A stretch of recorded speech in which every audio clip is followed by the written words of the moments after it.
questions on this. I know that Supervisor Miller had some questions. And with that, given the presentations of this morning and call to the public, I think there are two issues here. One is the policy issue that Mr. Schmidt mentioned. I think this board has in the past unanimously supported soccer at this particular site. What concerns me with this agreement is that it can be renewed for up to 25 years. And as I see some language, I'm concerned that we are looking at severe curtailment of use of these fields in deference to horse racing. This isn't an issue of horse racing versus kids, but there were some expectations I think that this board had from a policy perspective that I don't see being met. As I look at Exhibit C in the contract itself, we were originally at Rillito, and I know because this is in our district, this is one of the areas where we really do need soccer fields. This is where the demographics identified the need for the fields, and to have them severely curtailed is a concern.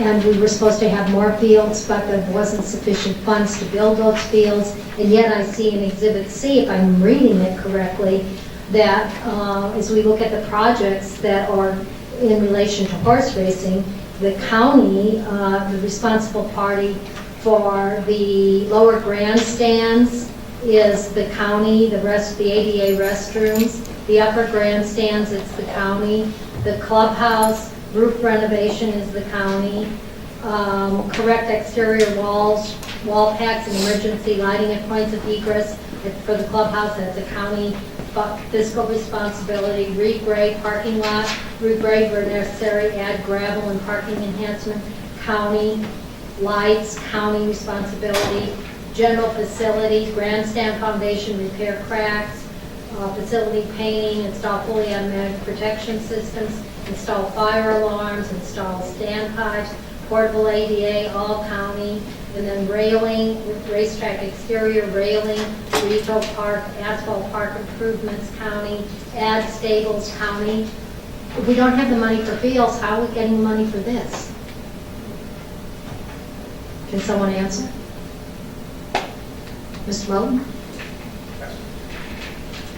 Yes, Madam Chair. This particular exhibit C is an indication of the types of projects that need to be done over there. We attempted to take a look at all the projects, but certainly not all of the projects are listed there. There is going to be a share in a lot of those costs. Well, where's the money coming from? We don't have the money come from fields. Where was that going to be, general fund allocation? All these projects are going to be subject to funding available. But it's a general fund allocation. We have not identified currently at this time where the funding is going to be for all those projects. And are those projects necessary for racing to continue? When do they have to be complete for the track to be fully operational? Those are general upgrades, and it was anticipated that those projects would be over a 10-year period.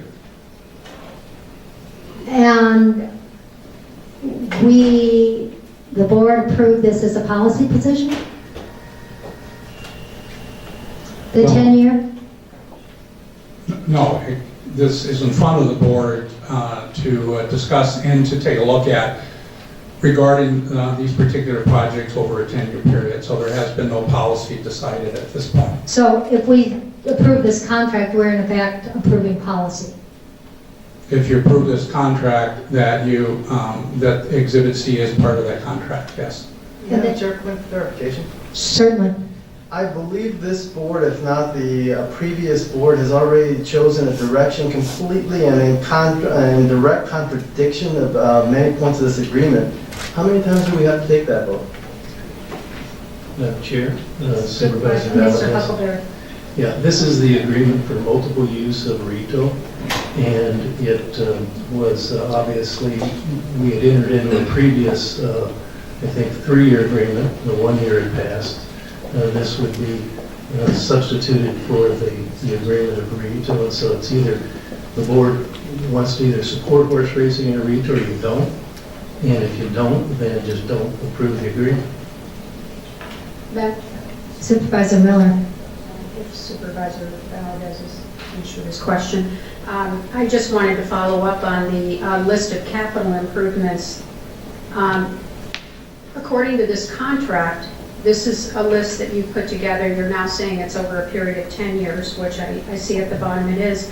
According to this contract, they should submit a plan of what they're going to be completing every year. There's supposed to be a plan submitted, and there was none submitted. And the thing that really concerns me is that there are no dollar amounts assigned.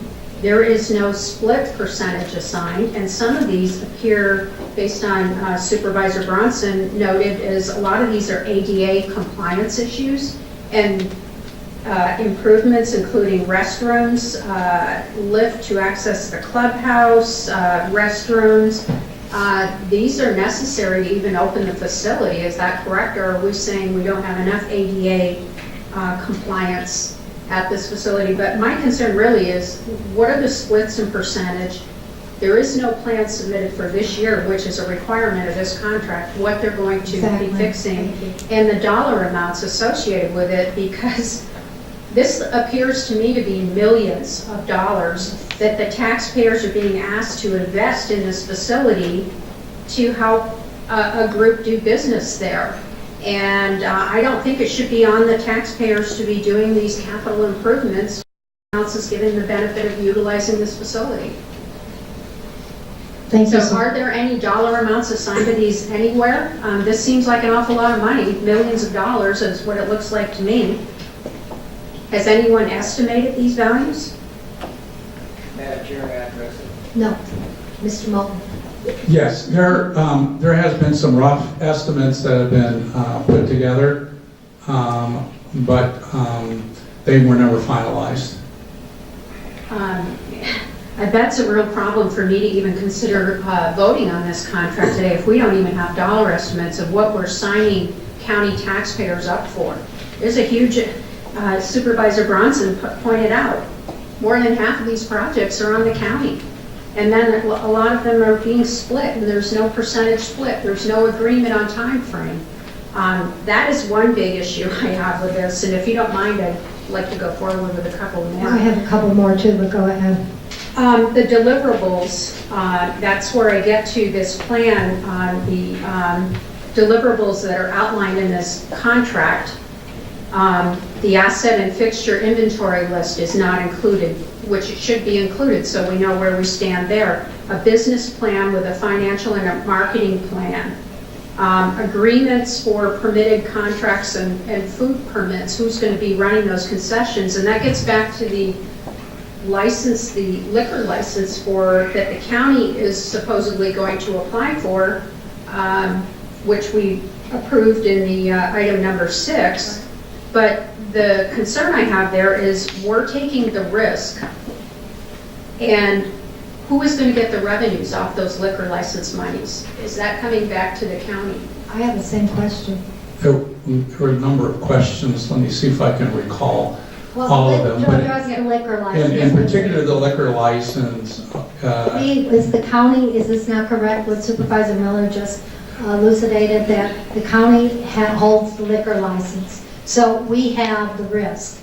Currently, the alcohol license resides with the Pima County Fair Horse Racing Commission for the particular first year. If the state liquor license does go through, then the liquor license would be with Pima County. There is a provision within the agreement that 5%, either $50,000 or 5% of the gross of all revenues received, including food and beverage, would come back to Pima County. 5%? 5% of the gross. And we're taking all the risk. Exactly. But, well, the way it works is we are the agent, and they will have a designated manager with $5 million worth of liquor liability. It seems that that doesn't sound right to me. The other thing was, Mr. Huckleberry, the agreement, where was it? Just a second, please bear with me. Regarding the existing financials that came back this year, Mr. Huckleberry, you stated that the report states the auditor's report states there's no finding of concern. And when I read the auditor's report, they actually have a qualified opinion. And because there is a discrepancy on how they accounted for the purse revenues. And to me, that's an issue that needs to be resolved before we ever enter into another contract. It is in violation of the generally accepted, it's not in accordance with the generally accepted accounting principles, and that's per the auditor. They made a qualified opinion. I absolutely agree. That was one of my points, and you've made it for me. And the other thing I have a concern about, did you have more questions, or?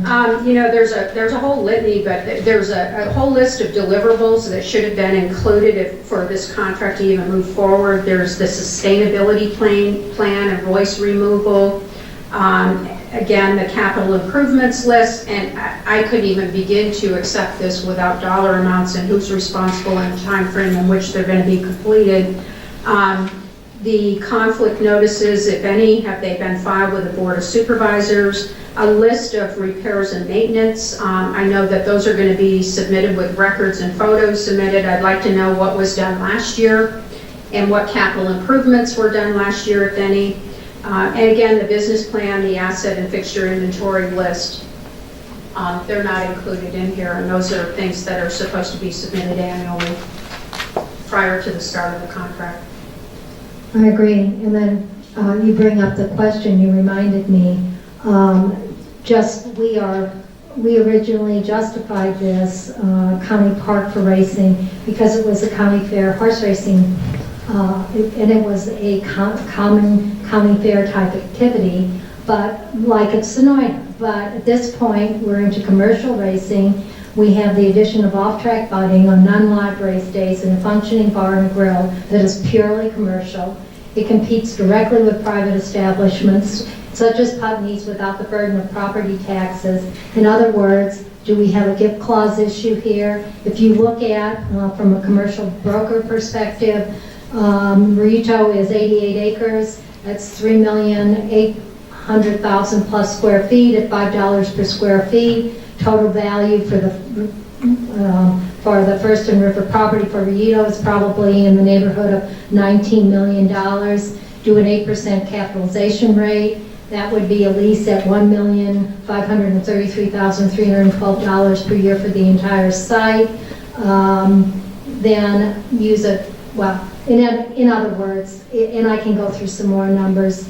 We've got the Jelks property in this, but is this a gift clause violation? Is this something we need an opinion of, either from the AG or our county attorney? Are we really, this is not, does not seem to me to be a fair market value lease at this point in time, and if so, does that put us at risk? And I don't have an answer to that question. Madam Chair, Yes. with the volume of questions that you bring up that are frankly good ones, and Supervisor Miller as well, I think that we really ought to move away from voting on this particular contract today rather than outright denying it, because there's some really salient issues that we need to discuss over a longer period of time. I see Mr. Huckleberry wants to comment on that, and I recognize that you would, and there's issues about calendar and racing and all of that that enters into this too. But frankly, I don't feel very comfortable about it either. So you know, this is something we need to move on to another day, I think, to at least resolve some of these questions that are much larger than this contract itself. Well, and I think there's a germane question that Supervisor Valadez, and then I'll let Mr. Huckleberry respond, that Supervisor Valadez, the policy issue. Right. What is the highest and best use of this property? Is it kids and soccer? Is it horse racing? Can the two coexist? That's what I'm alluding to. How can they coexist? That's what I'm alluding to. There's larger questions Mr. here that need to Huckleberry. be dealt with. Yes, Madam Chair and members of the board, I think that's exactly right. We need to solve a policy question first. Is this a multiple use facility, and can it operate with 18 days of horse racing? Because that's what's in this agreement. Right. If you decide policy-wise that no, it should not, then we don't have to worry about all the rest of the details with regard to these agreements, and we can just not have horse racing at Rillito. But I don't think that's a good decision to make today. I think that's something we need to take some more community input into, not just Richard's feelings. Supervisor Valdez. Madam Chair, I completely agree with everything everybody else has said, especially the comments made by Supervisor Elias at this point. Let's go ahead, and I think we have a lot of questions that we need answers to. We're not going to get them at the dais right now. Let's continue this for 30 days, and let's see if we can get some of the answers that we need, and then we'll act on the basis of information as opposed to guessing. Supervisor, I'll second your motion, but I would appreciate it if. So we're looking at the first, just for Monday. clarification, we're looking at the first meeting in February? That's what I was going to say. Right. Let's go to the first meeting in February rather than 30 days. That's fine. And I would like, as a friendly amendment, since we're looking at policy issues, what concerns me about this contract is that there have been conversations going on between the soccer folks and the folks involved in racing, and all of a sudden we now had an October racing venue, which is when we really need the soccer fields. So if we are continuing this until February, the first meeting in February, I would hope that our staffs, and I would like to be present at those meetings, would get together with the stakeholders, both from soccer and from horse racing, and have those conversations and see if there can be a meeting of minds. I don't know, but the ultimate question is, what's the highest and best use of that field? Is it for soccer for our kids, or can we have the two different activities coexist in a way that makes sense for everybody? Absolutely, Madam Chair, and part of the reason I brought that up is because over and over, I think this has been a question that this board has been asked, and I thought we had made it very clear that where it could coexist, it coexists, but that we're moving towards a facility for soccer, not necessarily one for horse racing. I concur. So then you accept my friendly amendment that we will have some meetings and that this board will be made aware of those meetings, and if necessary, and we have to advertise that 3 or more members would be present. We won't be doing business at those meetings, making decisions, but that I want to make sure all board members have access to those meetings. Yep. And I think we know who the players are at this point, because I know Ms. Slesser has been talking to me. Madam Chair. Supervisor. Madam Chair, I understand there's been some comments that were made regarding not ancient history, but history before some of our present board members were seated at this dais. If you're going to bring stakeholders together, part of the history of this Rillito Downs was also included in discussions once upon a time about moving to the fairgrounds. And on item, this same meeting agenda, you have item 20, which pertains to the fairgrounds. I was hoping that the executive director of the fairgrounds was going to be here today to deal with it, but I think there was a death in the family of Community of Fairgrounds Commission, another executive director that had passed and he couldn't be here today, so I'd like to go ahead and see if you could include the fairgrounds as a stakeholder in these meetings. That's fine. And let's delay 20, and when they come back, they can report on that in February. I'll move to delay that if you'd like me to. I'm sorry, I'm not quite sure. I That's understand. good, I just want them as stakeholders. I believe there's a motion on the floor, I'm going to accept that as a friendly amendment. But the inclusion, okay. We have a motion on the floor. There are 2 friendly amendments. One that sets up a stakeholder ad hoc committee that includes the fairgrounds, and then I think... Madam Chair, point of order. As the seconder to the motion, I'm not sure I agree with what Supervisor Carroll just said about including the fairgrounds as a part of this whole discussion. And Ray, I understand where you're coming from, and I respect that, Supervisor Carroll, but I think... I think you were actually making the amendment. Didn't you make the motion to continue? No, I was a seconder to the motion. You made the Supervisor motion. Valdez made the motion. What I was going to say, though, is that we don't have any money, realistically, to build a new racing facility at the fairgrounds. I'm not sure that that should be a part of this discussion at this particular juncture. If as a byproduct of these discussions, we talk about continuing racing someplace else, then there's a move towards that. But we have a more fundamental decision to make about what's the policy of the county towards horse racing horse racing, period. That's really what we're talking about here. And that's a more difficult issue. So, So I kind of like to not, I don't want to muddy it up any more than it's already muddied, Ray. I don't want to cause a problem here with you, but that concerns me deeply. No, it's just part of the ancient history that I've picked up over the I know, years. okay, so at this At point, one time, there was a discussion of her relocating to there. I understand that, Ray. Their I understand understanding that. of horse shows, et cetera, might help and add value, that's all. Thank you, though. I don't take any offense by it. okay, so at this point, we only have one friendly amendment, am I correct? That's correct. All right, let's do a roll call. And we're continuing it till February 2nd, just for the record.